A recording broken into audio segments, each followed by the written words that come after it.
So there's no point in denying it. There's no point in trying to pretend otherwise. I have been producing a little bit of, I guess I wouldn't say red pill content as part of this podcast, but I've been producing a lot of content, commenting on a lot of this red pill content that you see online. I think it's a really interesting topic. I mean, I think that the content that I've been producing on it so far kind of establishes that I'm not the biggest believer in it, not necessarily the biggest fan of it. I do think that I think there is quite a bit to be taken away from a lot of this content in terms of, there are things that are on offer there that I think are, you know, of potential value, not just to men, but also to women, to people of all kinds. Um, but there's a lot of it that is just pure, unadulterated garbage. And I was a little bit late to the party on discovering one of these recent incidents and related to that. But once you see some of this stuff, once you watch some of this stuff on YouTube, it just pumps more and more and more of it. Like after a while, it becomes like your whole algorithm if you're not careful about some of this stuff. And sometimes I don't necessarily mind. Sometimes it gets really tiresome really fast. Like I think I made the mistake. Must have been October last year. I watched one of those Wojak videos, and for a solid couple of months afterwards, like my entire YouTube feed was just Wojak, Wojak, Wojak. Everything was Wojak. It's like, what the hell's, I watched like one of these things. And then I guess maybe after a while, I think I might have seen one or two of those things that kind of, the idea of it looked like it was interesting. So I might have watched one or two more. But, this stuff, it just breeds in your timeline like it's like cockroaches. It's crazy. Just like just breeds like rats. Like sometimes I just don't understand what it is that this algorithm does. Except for fuck my podcast over. But you know what? I keep thumbing my nose at the algorithm, so I can't complain. I can't I can't really sit here and whine about it. I know what I'm doing when I thumb my nose at the algorithm. But anyway, speaking about stuff that was pumped into my feed by the algorithm, I finally caught on to this whole thing that had happened at this Fresh and Fit symposium, for lack of any better phrase, in Miami, between Andrew Wilson and Wes Watson. And oh, wow. um, I got sucked into a vortex and discovered things that I could not have possibly imagined existed. And it's just a clusterfuck of a dumpster fire. So, for anybody who hasn't seen it, basically this clip kind of came out of this. It was like a panel discussion. It was almost like Fresh and Fit had a conference or something. And people paid money to go there, and that in itself kind of blows my mind. That people would pay money to be at like the Fresh and Fit conference, but they did, and so they were having this panel discussion, and there was a guy there by the name of Andrew Wilson. If you were at all familiar with the Whatever podcast, well, then you probably know who Andrew Wilson is, because it seems like he's a frequent guest there. As a matter of fact, that's where I first became familiar with the existence of Andrew Wilson, was in seeing these clips where they've got these girls on this podcast, and he's joining them remotely, and these girls say something, and then he just starts giving them shit. And he starts calling them stupid and whores and all this stuff. And I didn't think that I like Andrew Wilson.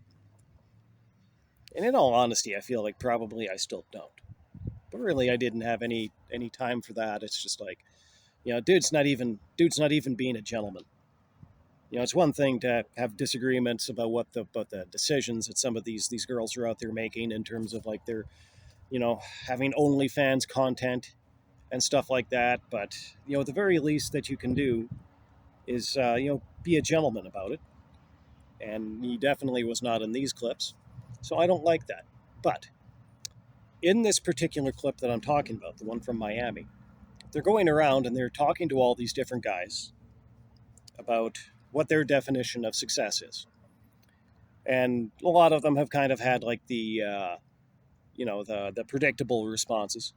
And it gets to Andrew Wilson, and he basically just says, it's like, well, my definition of success is a little bit different. I think that you are a success if you're a good family man, and if you're taking care of, if you have kids and a wife, and you're taking good care of them, you're putting good things into the world and into your community.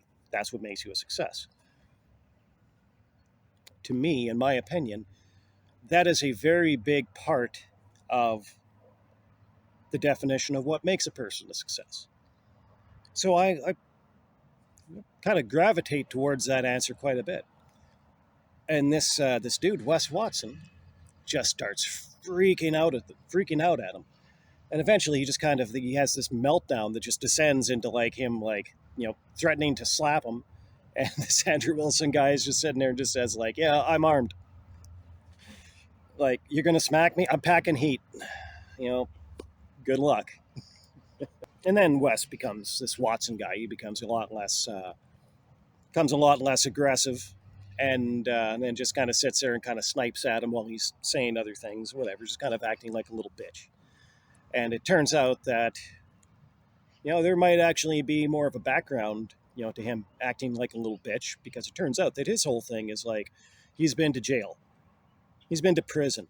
That's the entire basis of what he's offering this so-called red pill community. They call it like the prison to influencer pipeline, and that in itself just kind of blows my mind.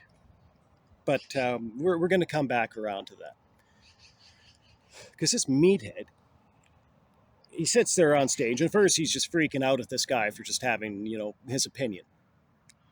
His opinion that kind of having a much more kind of humble and wholesome definition of what a success is.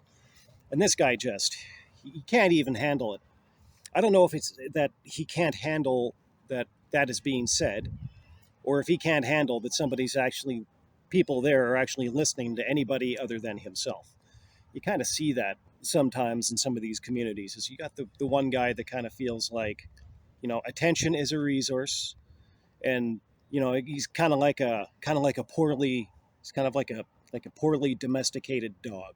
He's got resource aggression, and so if anybody is paying attention to anybody other than themselves, they're going to try to nip that in the bud and seize all that attention for themselves.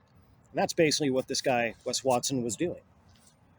Sorry about that. I'm having a bit of a challenging time trying to capture my backdrop appropriately today. But anyhow, and so he's going on and on about how, to be considered a success in his eyes, you have to be successful, quote unquote, across the board. So you have to be rich. You have to be in shape. You have to have like a dime piece girlfriend. And if you were to take everything that is out there right now at its word, it kind of seems like Wes Watson has a lot of that stuff sewn up. He's somebody, I think I read some figure online, and this blows my mind, because this guy's such a fucking idiot. I mean, everything that he says is just so casually stupid. But apparently he pulls in $2 million a month on this stuff. I think it was one figure that I had heard. And apparently people have actually verified that. Yeah, this guy is actually sucking in, like, he's basically, he's sucking idiots on the internet dry, to the tune of $2 million a month, like every month. Like, that's wild. So, okay, yeah, the dude, apparently, he is rich. He's a complete, he's a roided out musclehead. So you would say that he's in reasonably good shape. And apparently he's dating some Instagram thought who, at the very least, at skin surface, looks like she's a dime piece. So, yeah, he's got all that sewn up, but I mean, he's definitely, he's definitely not a good person.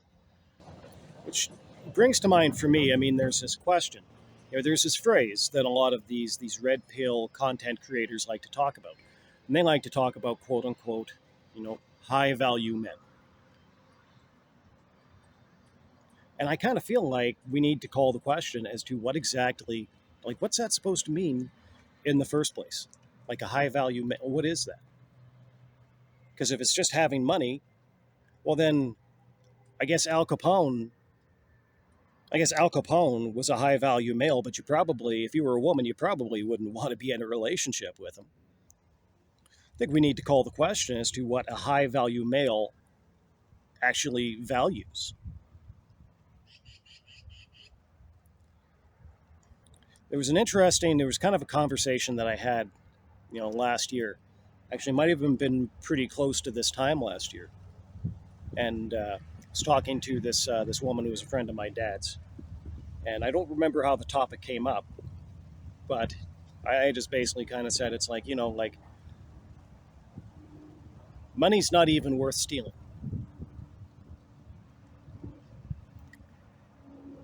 And so I didn't really understand that. And I kind of had a hard time explaining it at the time. But I mean, it's like you think about all of the things that you would have to do in order to steal a bunch of money. You'd have to do some pretty awful things. In one way, or like forget about just like the act itself. Just to do the thing, you have to do a whole bunch of other things before and after that are some pretty awful things to do. No moral person would want to do those things.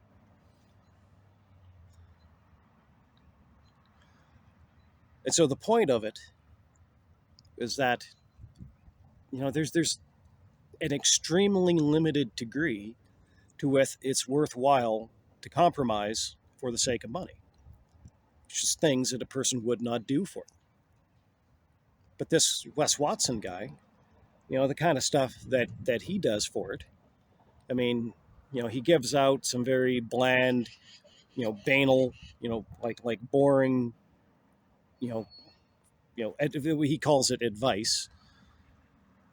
And that's one way that he makes money, but apparently another way that he makes money is by basically stealing it. By making people hand over a whole bunch of money, for services that he says that he'll provide, and then he doesn't provide them. Right? He sits there and he tells somebody, it's like, I'll do a conference call with you for this amount of money. And then he gets the money and then he doesn't do the call. I'll appear on a video with you for this amount of money, and he gets the money, doesn't do the video, doesn't give the money back, basically freaks out and threatens anybody who asks him to have their money refunded when he doesn't deliver on the services. So basically, he steals. That's stealing.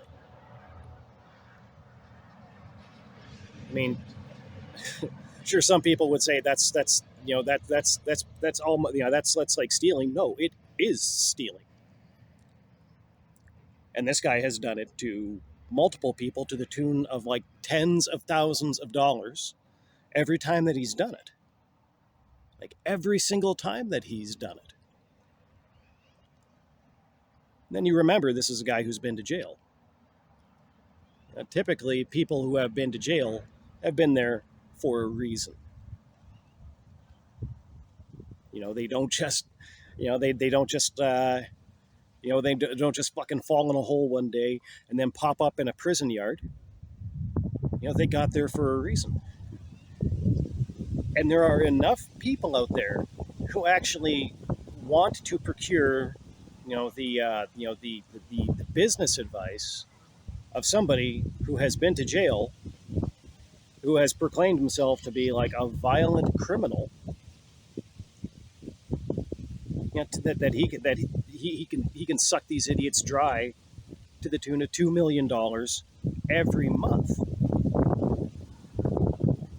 Like that is just wild to me. My opinion, that's not a high value male advising other people on how to become high value males. That's a low value male just spreading more of that around. And some of the things that this guy has to tell people, I mean, for one thing, it just it doesn't make any sense once you kind of accept reality for what it is. The things this guy says, they don't make any sense. I mean, for one thing, he says that if he pulls up next to somebody and they're driving like a Bentley or a Maserati, but they're not in good shape and they're fat, then they just look like a clown to him. Here's the thing: is that time is finite. Nobody out there, has infinite time, and then on the other hand, nobody really has as much time as somebody who's, say, in prison. So having a ripped, gigantic, muscular physique, that doesn't happen like that. That takes a lot of time and effort to put into it. A lot of people might have otherwise just said to themselves, the most beneficial way for me to spend that time is instead to be out there making money and getting rich. Probably getting rich by means much more honest than the way that Wes Watson got rich. I mean, Wes Watson, he was in prison. He had nothing better to do than just sit around and pump iron all day. Probably didn't get quite to where he is now because I would assume he probably wasn't roiding in jail. I don't know. Maybe there are ways to procure steroids in jail, but I don't think they're very plentiful. But the simple fact of the matter is that, he had that luxury. He had that luxury of time. So then he goes to jail, spends days on end, pushing weight because he's got nothing else to do. And then he gets out and he starts figuring out how to steal and scam his way to make a whole bunch of money. I'm not that impressed with that. I'm much more impressed with the guy who spends all of his time, putting in an honest day's work so that he can support 5 kids and a wife. That's way more impressive to me. And I think that was maybe the thing that really surprised me about the whole thing, was getting sucked into the Wes Watson vortex. Also kind of got me sucked into this Andrew Wilson vortex. And like I said earlier, I don't actually think that I like Andrew Wilson all that much. This ungentlemanly behavior, with him towards these women on these podcasts. I have a really hard time overlooking that. I don't like that. I really don't like that kind of thing. But I did see one podcast that he appeared on, and he was actually talking about this Wes Watson dumpster fire on this podcast. And they kind of got onto some other subtopics. And eventually he said something that was the most profound thing that I think that I have ever heard anybody say on this particular topic. But he kind of said that as a father, his number one mission in life is to make the monster under the bed go away. Like for his kids, and in particular for his daughters. And so basically, the whole idea of it was that he, as a parent, you want to banish that monster from under that bed so that your children will, learn how to live life, a little bit more fearlessly than they would have otherwise.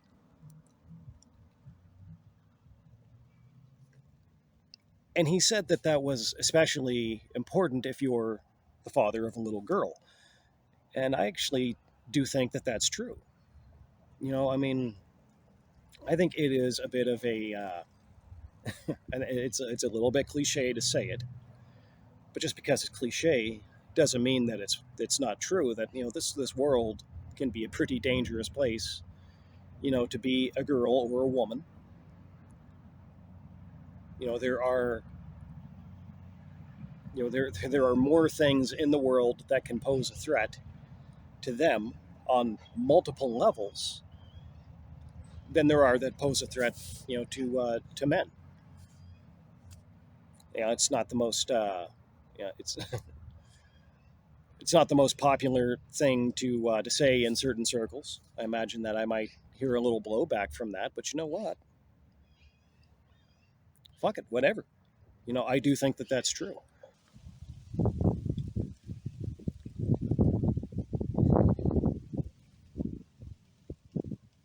And I think it's impossible to overstate.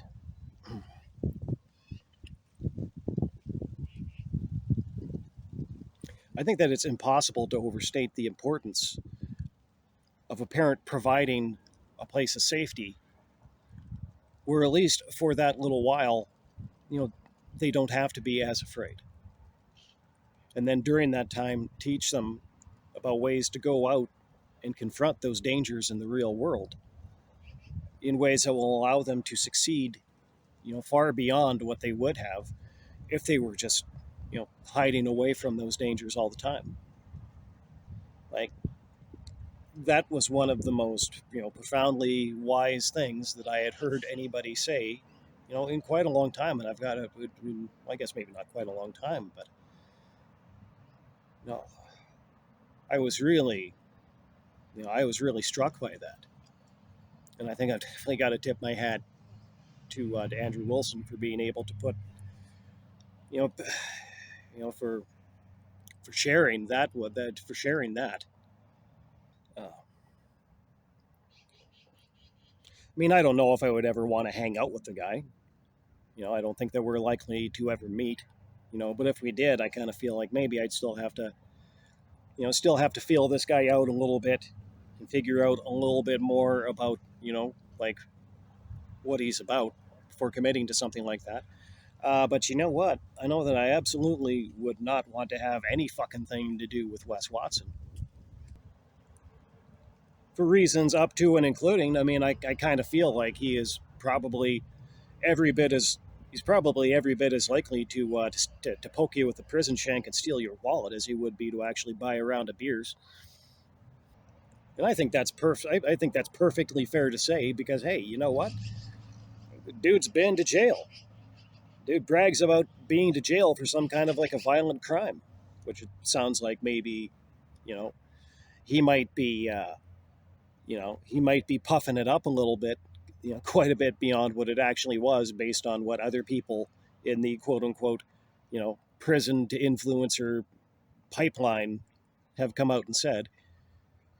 I mean, but just the fact that there's so fucking many of them is in itself. I mean, like wow. Like as a civilization, what are we doing right now?